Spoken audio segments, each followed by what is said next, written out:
Let's now dig deeper into President Duterte's first appearance at the United Nations. Joining us now live is Renato De Castro, International Studies Professor at De La Salle University. Professor, thank you so much for joining us on The Final Word. You just heard the President. He has basically cursed the United Nations in past statements. He has called them useless, even threatened violence against rapporteurs. So why would the President want to speak to an assembly which he has criticized many times in the past?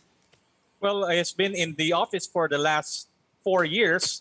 Probably it dawned to him that, probably in the last 1 or 2 years, it's probably time for him to articulate the country's concerns, especially in the light of what's happening right now. We are in the middle of a pandemic. Then you have, of course, the geostrategic competition of the United States and China in our region. And, of course, you have the elephant in the room, and that is, of course, the South China Sea dispute. But in your view, Professor, does he really believe what this body stands for? Probably now he realized that the UN is not just the Human Rights Commission, that the United Nations is a big system. You have, of course, the United Nations General Assembly, you have the United Nations Security Council, and several other functional agencies of the UN.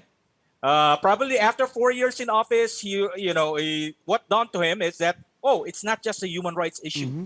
The UN has other function. It's not that useless as he believed it is. And it is time for him to be able to voice out his presidential platform to a bigger stage. Yes, especially right now. I think his primary concern, number one, is the pandemic. Probably he would call for greater international cooperation to address this pandemic, to develop the vaccine, and to make sure that the distribution of vaccine will be equitable.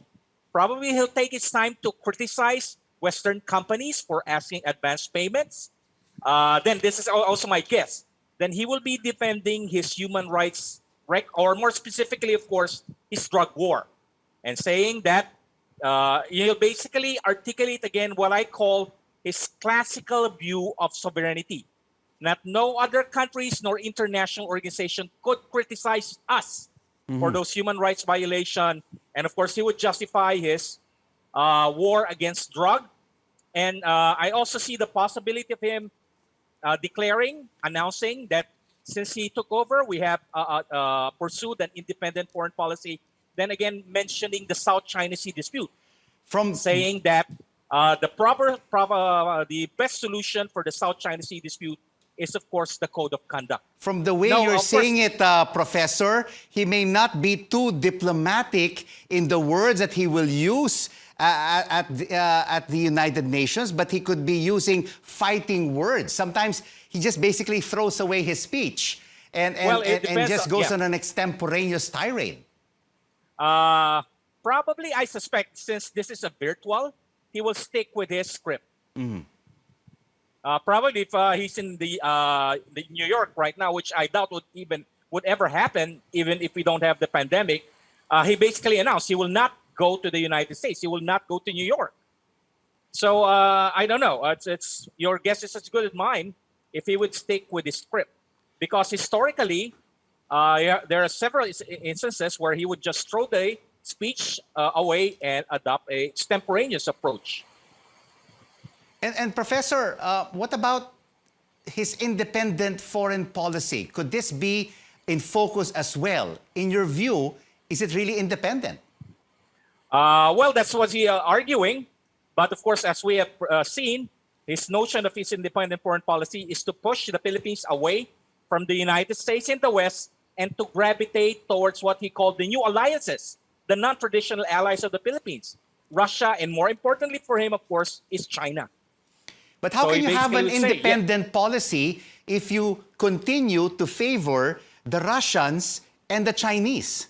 So, in a way, you're just replacing one master with another. So that's not really what we would consider as an independent foreign policy. But so you're just being a client state of the West to being a client state of what he considered as the new emergent powers. Moscow and Beijing. Do you think that in this speech he could be praising the Russians and the Chinese?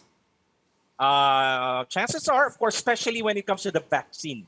I said that we will not depend on the Western companies for the vaccine because they're asking for advance payment, whereas you have Russia and China who are more than willing to offer the vaccines as a common good that it's offering to all countries without thinking of profit. Of course, just like the saying goes, tell that to the Marines.